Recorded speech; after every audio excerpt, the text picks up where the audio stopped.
ताई काय करता तुम्ही? मी टेलर काम करते कुठल्या पारनेरचे. पारनेरचा विकास काय म्हणतो तुमच्या? विकास काय आता रस्ते वगैरे काय नाही. मुलं असेच लग्नाचे मुलं, नोकऱ्या नाही तर लग्न नाही मुलांचे. मग आणि MIDC आहे ना तुमच्या इथे? MIDC आहेत पण आमच्या मुलांना रोजगार नाही ना.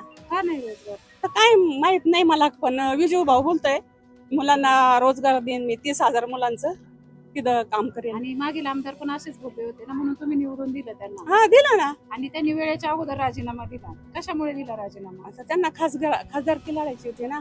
आणि मग आता परत आमदार त्यांच्या घरात होणार आहे, म्हणजे घराणेशाही येणार आहे.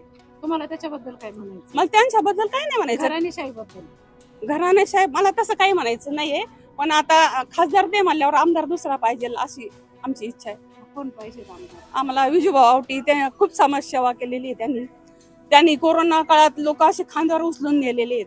खूप लोकांना मदत केलेली आहे, दवाखान्यामध्ये मदत केलेली.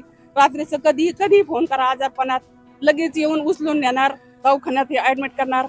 महिलांच्या बाबतीत समाजसेवा काय खूप आहे. म्हणाल? महिलांसाठी विजूभाऊंचा सपोर्ट कसा असतो? खूप चांगला आहे महिलांसाठी सपोर्ट.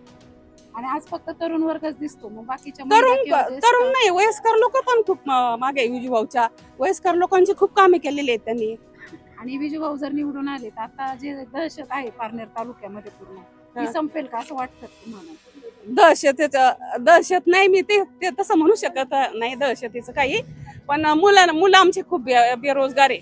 मुलांना नोकऱ्या नाहीत तर त्यांना मुली सुद्धा मिळाल्यात. लग्नाचे मुलं खूप पडलेली आहेत आमचे.